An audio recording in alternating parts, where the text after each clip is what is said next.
and welcome to episode 15 of the Map Awareness series, and this time we are featuring SWE PRO. I think that's how you pronounce it. Apologies if that's not how it's pronounced. But he is on Malinovka and one of my favorite tanks, the Centurion. Now, this episode is pretty much kind of demonstrating straight up if you know your vehicle's strengths and weaknesses and you know where you need to go with such a vehicle that you are playing, you can absolutely dominate on the battlefield. Now, he starts down in I believe this is like the southern. I can't tell because he's got the tiny map on, but memory serves me correctly, it is the southern spawn. And so he's going to go straight up the hill because the Centurion has very good turret armor and it's got a pretty good gun for a tier 8 Centurion. The 20 pounder is a pretty reliable gun. It's no L7, but it's still able to stand its own against some tier 10s. But nonetheless, he's going to be going up to the hill here. Now he's going to do what I always tend to do, which is always try and at least get some early shots or spots across to the other side, weaken or demoralize the opponents before they actually even get to the top. Sometimes it also helps to slow them down as well, because then all of a sudden they're very cautious about what they're doing.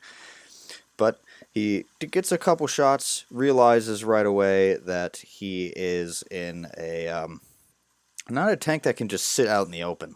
So he tries to break contact, and then he continues his push up to the hill. Now, he's going to make use of this turret armor. Now, you're going to notice here, now, I don't know if he's got a commander in it, or if he does not, but I'm going to assume he does not have a commander, seeing as he is not having Sixth Sense pop off. Now, for all I know, he does have a commander, but he doesn't have like a fully trained crew in commander in the vehicle. So, but since he just has the targeted notification, I'm just going to assume the worst, and that he does not have a commander in here. But as you can see right now, he's doing pretty good, actually, dealing with the, the Barricade, Emil 51.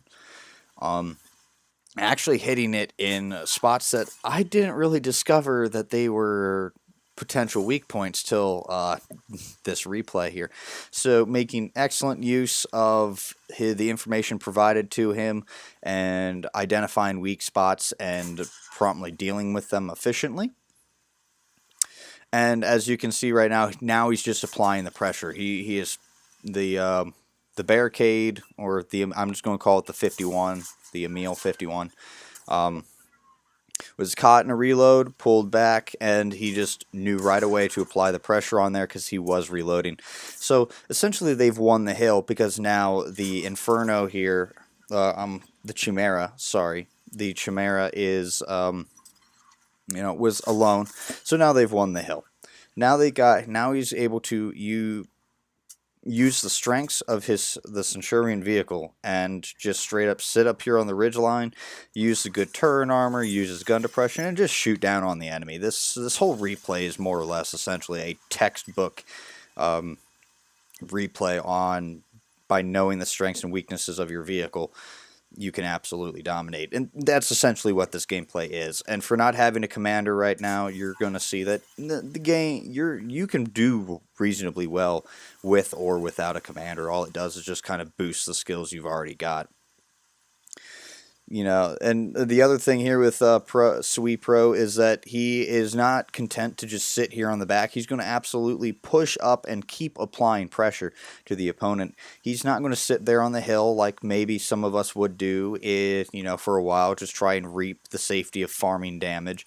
No, he's going to push up, and he's going to try and actually also get that spot assist. Now, he spots, and this is a good demonstration of target prioritization right now. He saw a 152 that was not paying attention to him, and to try and prevent that gun from going on to him, he tries to track it. Does not work. The 152 is made aware of, oh, there's someone shooting at me, identifies that and turns to him, but luckily the 152 gets killed.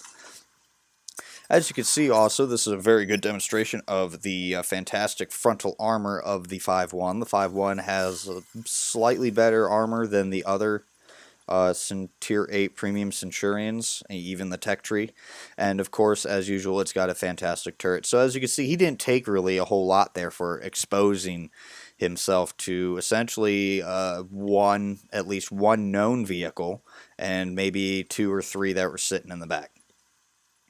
The game's pretty much over right now, and so again, he's just now in the cleanup work. But again, he's just constantly putting pressure on the opponents, and he's just pushing up to get either what spot assist he can, and also what raw damage he can. And that's essentially what you should be doing if you have a mobile tank like the Centurion, and you're just essentially in a cleanup operation with a decent amount of health to take a shot if you need to.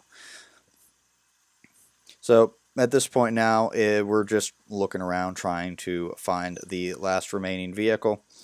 And it's all the way in the back. He's going to try and get a shot. Manages to sneak that one right on in.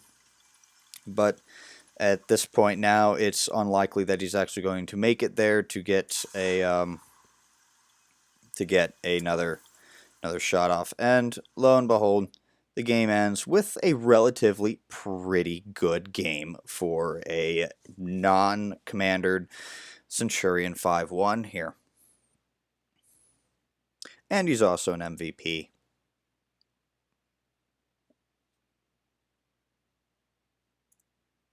So as you can see, he did well over 5,600 damage in terms of combined of raw and assisted, which, you know, for a Centurion Tier 8, that's pretty good.